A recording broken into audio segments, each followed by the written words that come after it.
Salut l'équipe, salut la team, ça fait longtemps que j'avais pas fait de débrief, putain, du PSG et tout, j'ai une absence qui devait d'être un an. Petit avis pour le tirage de la Ligue des Champions, à défaut d'avoir fait un avis sur les recrues, tout ça, je ferai ça peut-être plus tard. Moi, comparé à d'autres personnes, je prends pas ça comme une poule de la mort. Dortmund, c'est une équipe qui n'est plus la même équipe que Dortmund en 2020 quand il y avait le Covid. Ce n'est plus la même équipe. Il n'y a plus de Erling Haaland qui était ce monstre exceptionnel ou de Jude Bellingham. C'est une équipe qui a certes Marco Reus, mais Marco Reus est souvent blessé. Oui, il y a Sébastien Haller, mais Sébastien Haller, c'est pas non plus un attaquant taré fou. Là, j'ai vu qu'ils ont recruté Niklas Füllkrug, voilà, un attaquant allemand qui marque pas mal de buts. Mais Füllkrug, c'est pas Erling Haaland. Voilà, ils ont changé de gardien, ils ont changé de milieu, ils n'ont pas forcément une équipe qui. Donc, moi, franchement, Dortmund, c'est une retrouvaille, mais Dortmund ne me fait pas peur. Dortmund ne me fait pas peur. À domicile, en tout cas, ils me font pas peur, c'est-à-dire au Parc des Princes. Après, à l'extérieur, bon, il y a le mur jaune, mais nos joueurs connaissent un peu Dortmund, même s'il n'y a plus de joueurs comme Neymar ou Verratti ou quoi que ce soit, mais il y a encore Kylian qui était là quand on a joué contre Dortmund. Il y a des joueurs comme ça, Marquinhos qui était aussi présent, donc voilà, il y a des joueurs qui vont tenter. Donc Dortmund, moi, pour moi, c'est très très bien. L'AC Milan fait figure entre guillemets de grosse équipe parce que l'AC Milan reste quand même le dernier demi-finale de la Ligue des Champions. Parce que l'AC Milan, c'est Mike Maignan. Le retour de Mike au Parc des Princes, ça va être très très beau. C'est Théo Hernandez, c'est Raphaël Léao, Christian Pulisic, Olivier Giroud. Mais après, voilà, Olivier Giroud, c'est pas Zlatan Ibrahimovic. Olivier Giroud, c'est un bon attaquant, mais c'est pas un attaquant qui me fait peur de fou. Raphaël Leao est dangereux, mais on a aussi des bons joueurs en face. Ils ont Leao et Pulisic, nous on a Dembélé, Mbappé. J'ai envie de te dire, frérot, quand tu vois le jeu, comment ça se passe, franchement, voilà. Après, Milan est une belle équipe. Aller à San Siro, ça va être un grand match. Milan qui va aller en PSG, je pense que j'irai forcément voir le match parce que c'est Milan AC. Ceux qui me connaissent, non, non, ça c'est Paris, mais bougez pas. Ceux qui me connaissent bien, oh bah voilà, je suis un trou du cul, il était là, putain. Il est là, il est là. Moi, ça a toujours été mon club en Italie. Ça, c'est mon père qui me l'a offert. Bon, c'est Carlos Bacca, mais moi, ça a toujours été mon club en Italie. Ambrosini, Nelson Dida, Calazze, Gennaro Gattuso, Andrea Pirlo, bref, le Milan AC, ça a toujours été un club que j'apprécie. Ça, je vais pas le mentir. Donc, mais je suis quand même content. Je suis quand même content. Et puis après, Newcastle, bah, je suis désolé, les gars. Ok, Newcastle, c'est un club qui, pour l'instant, en première ligue, fait des matchs pas dégueulasses, on va pas se mentir. C'est un club qui fait partie des nouveaux riches, mais frérot, c'est Newcastle.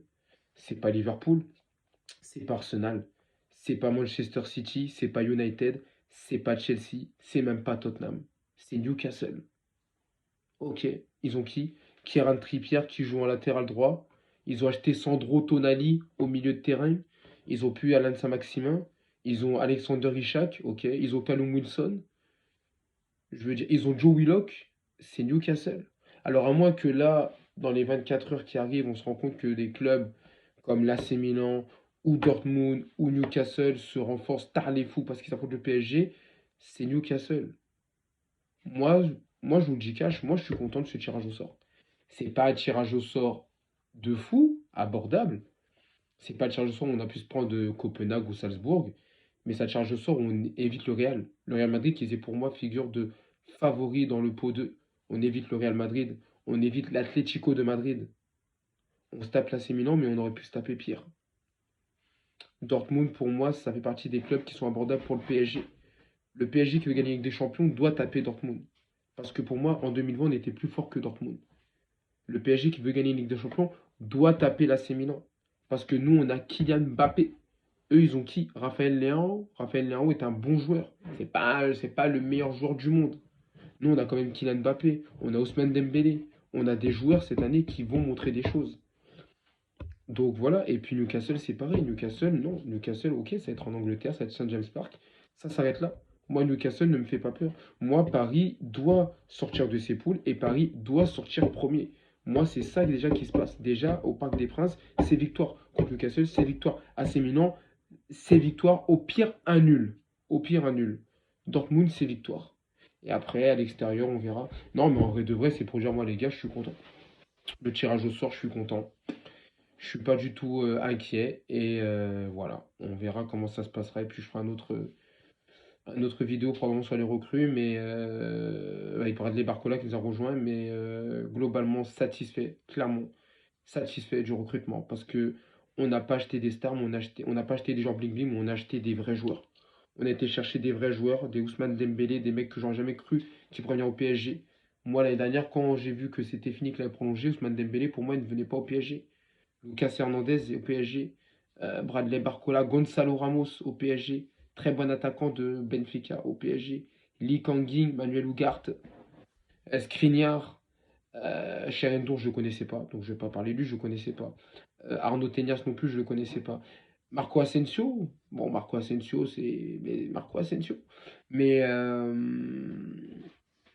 voilà, très bon recrutement. Très bon recrutement. Et je suis content des recrues qu'on a. Voilà, c'est pas terminé. Il reste apparemment encore 24 heures avant le mercato se finissait le 1er septembre. Là, il semblerait que le mercato va se finir le 1er septembre, probablement à 23h59. Il reste encore 24 heures. En 24 heures, il peut se passer beaucoup de choses. Je pense qu'on va beaucoup regarder pour savoir ce que monsieur Randal Colomani va signer au PSG. Mais globalement satisfait. On a recruté un gardien. Bon, voilà. On a recruté des défenseurs qui sont corrects pour moi. Milieu de terrain, j'ai rien à dire. Ougart, je suis fan de lui. Je suis fan de lui. Et franchement, il est exceptionnel. Et puis offensivement, il y a du potentiel. Dembélé, Gonzalo Ramos, un vrai numéro 9. Enfin, c'est plus pivot gang, c'est un vrai numéro 9. Kylian Mbappé qui reste, on peut le considérer comme une recrue. Et après, Marco Asensio qui est pas dégueulasse, Lee Kang-in, Bradley Barcola. Globalement satisfait. Donc voilà, le est toujours présent. En tout cas, voilà les gars. Voilà. Voilà, je suis pas inquiet du tout, je suis content du tirage au sort et on verra ce que donnera le club cette année en Ligue des Champions. Prenez soin de vous, prenez soin de vos proches, je répète, c'est le plus important, on est ensemble.